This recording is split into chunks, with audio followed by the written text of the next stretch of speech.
Hi, it's Leslie, and I'm talking about the Golden Bachelorette. Yes, I'm still here, but I'm telling you, it's getting rough. But at least she's starting to weed out the riffraff and get down to the finalists, if you will.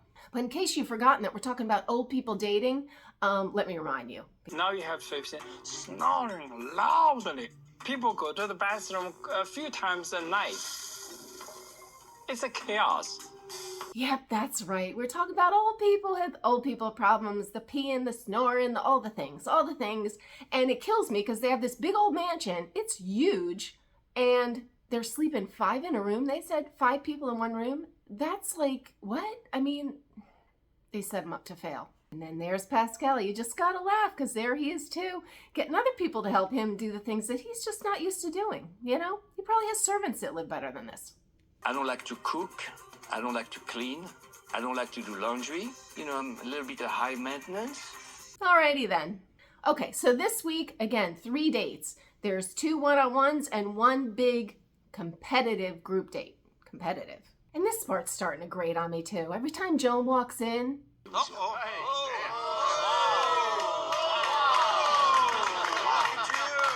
I know. It's like they all jump up and applaud like it's the queen or something. She's just a chick. Like, it's just so weird to me. They're all just like at her mercy. It just seems kind of pathetic to me. I don't know. But that's how they roll there. So Pascal got the one-on-one date. Woohoo! I knew it was going to be his time sooner or later. So today's his day. And just in case you're curious, I was scrolling through TikTok and was confronted with Pascal's daughter, who said she has been bombarded with people wondering what he looked like when he was young, because he's attractive older man. I think he's 69. So took some little screenshots for you. Here he is. Looks just like he does now, but yeah, he was a kind of young stud. Anyway, Joan and Pascal's date is to Vegas. She picks him up in a fancy sports car and off to the airport kind of thing where they hop on a private jet and fly to Vegas. What a first date. They go out there, they get like a little wardrobe change, and she looks great in everything, Joan. She has a gorgeous body, I tell you. Slim, tall, you know, beautiful. But I have to say about Pascal. You look like you're about to be a dancer. Dance tonight. There we go.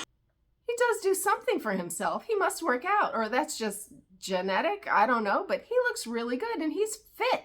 For 69 years old, he looks really fit. So props to you, Pascal. You must be hitting the gym or something. So you can't have help do that for you. And they had a pretty good day, if you ask me. Très belle. Oh la Thank la. you. Isn't it pretty? A lot of hand holding and dancing and secret kisses. So I feel like he's really interested in me. It's like a good feeling. Alrighty, things are looking good there.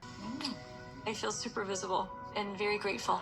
It's all about being visible, being seen. But do you feel comfortable in his arms? That's what I want to know, Joan. Gotta feel comfortable in his arms. It's gotta make you feel safe or something. And if Vegas wasn't exciting enough on its own, we had Wayne Newton. Wow, he just looked crazy to me. I had to Google how old he was. He's 82 years old and his face doesn't move. And wow, he still sings. And I guess he's got probably a permanent residence of Vegas doing all the things. But how fitting, Wayne Newton singing for them. Then we leave them long enough to go back and check in on Charles L., who is just should not be here. He should not be here. He is not emotionally ready to be dating anybody else. He is still grieving the loss of his wife. And we were taken to him talking to the ER doc guy who, because I guess he was still concerned about something that happened with his wife when she died, why there was blood, and the ER doc, which was the nicest he looked. He was so sweet. He must be a good doctor because he seemed very concerned. He was explaining to her that she probably hit her mouth when she fell, and that gave him such comfort to know, I guess. That was like gnawing on it. It was really bizarre. It was bizarre. But props to the ER doc. He seemed so sweet and compassionate in that moment. So he gained a couple points for me, you know. Anyway, back to Joan and Pascal's date. I guess Pascal, who's now been vulnerable, that's another buzzword they keep using. He's had a tough childhood also. Poor, didn't have a lot, and roughed it. And yes, another sob story from him. But they are getting chummy.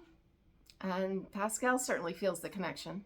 There is no doubt in my mind that Joan and I definitely have a connection. Anyway, we leave Joan and Pascal and jump back to the guys in the house where they're trying to see who's going to get the other one-on-one date. And lo and behold, it's Jonathan, the cute black guy.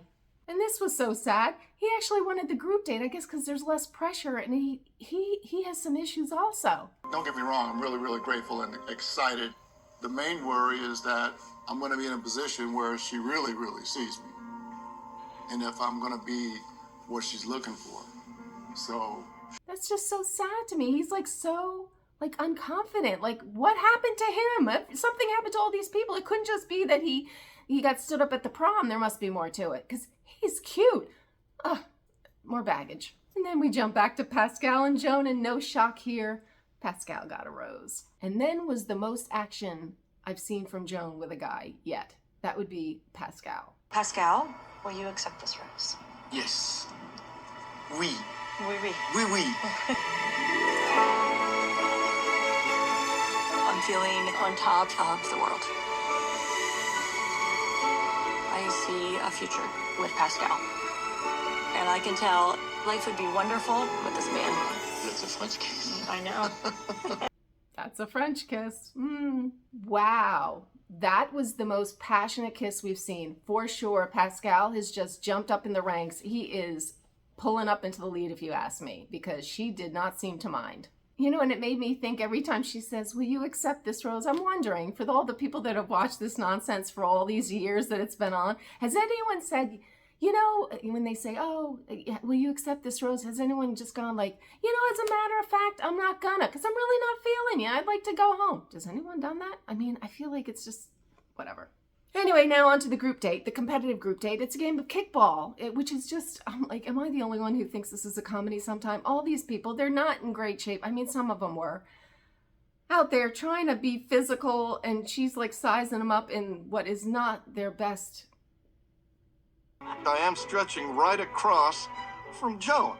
She sees that I'm limber enough to get up and down off the ground, which some of the guys are not doing that well. So, Oh, good God. Oh, good God, that's like a strong point that you want to emphasize. I'm like, oh my God, that you can still get up. Oh, this is just not what I was thinking was going to be. I think that was Guy, however, so he can still stand up. So props to him. And then, of course, Joan had to partake in the action. She got out there and did like a very girly kind of kick. And said this. I love, being out there for a little bit of time, but I'm a quickie on the field. I shouldn't say that. Yep, she hightailed it off of there, but not before she made a little funny. Way to go, Joan. Alrighty, they had a friggin' audience there that they had to pay that was cheering like they were watching the Olympics or something. But yeah, I think it was the blue team that won, and they got the prize of having an after party with Joan to get more one-on-one time to try to work your magic. And it was not missed on me that after party was sponsored by Quaker Oats. I mean, at least it wasn't cream of wheat or something, but I was like, really? Quaker Oats? I don't know, this is just killing me. I just was laughing the whole way through. I know I'm not supposed to laugh because I could be one of these people, I'm sure. But I'm like, oh God, oatmeal. Okay, so they had a lot of hip flexor issues and hamstring pulls and all the things. And I was like, oh good God. But thankfully she got them all massages when they went back to the man caves. So Joan got some one-on-one time. I mean, Charles L. came and told her how the highlight of his last few days was the time he spent with the ER doc when he found out about his wife, his deceased wife. I'm like, really? That's what you wanted to tell her about? And then there was Gary. I love having you around because you're always so positive and encouraging, and you really see people. When Joan told me that she loves having me around, it just made me feel like I'm being noticed. I'm being...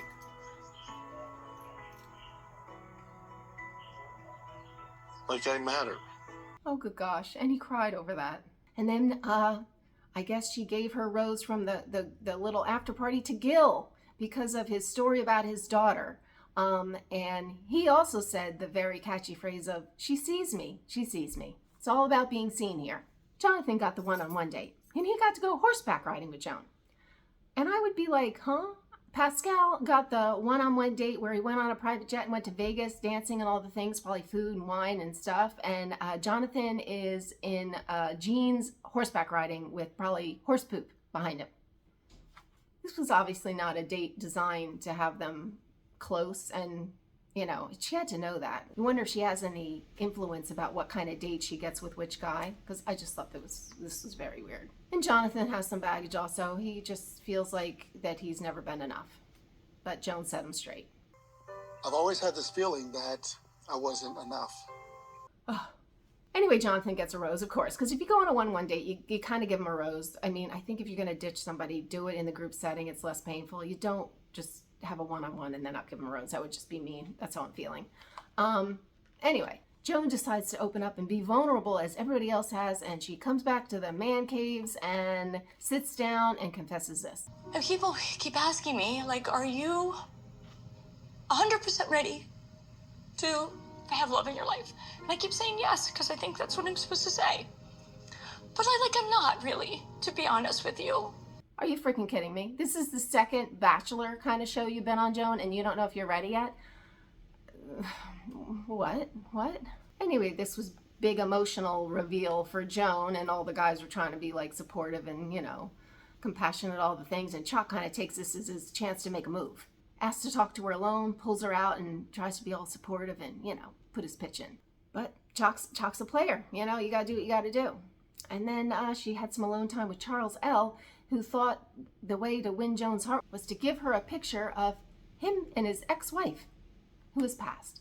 Oh, good God. Oh, good God. So many men. I could kick so many of them to the curb. There's just a few that I would be focused on if it were me. But anyway, the rose ceremony could not come quick enough for me, because this was a long one for me. The whole time she's up there, I'm just like, chop, chop. Just hand them out. Come on. Let's wrap it up. Anyway, to sum it all up for you so you don't have to like watch it. Kim, Greg, and CK went home. Kim, that would be Captain Stubing. And the other guys, I didn't really, you know, so that was a good pick if you ask me. We're getting down to the nitty gritty. I don't know how many are left, but these are like, I guess, the quality guys that she's really working with. Anyway, I follow this nonsense every week. At least for now I do, as long as I can hold on to it. So if you want to follow along, please subscribe, hit the notification bell, and I will see you next week. Bye.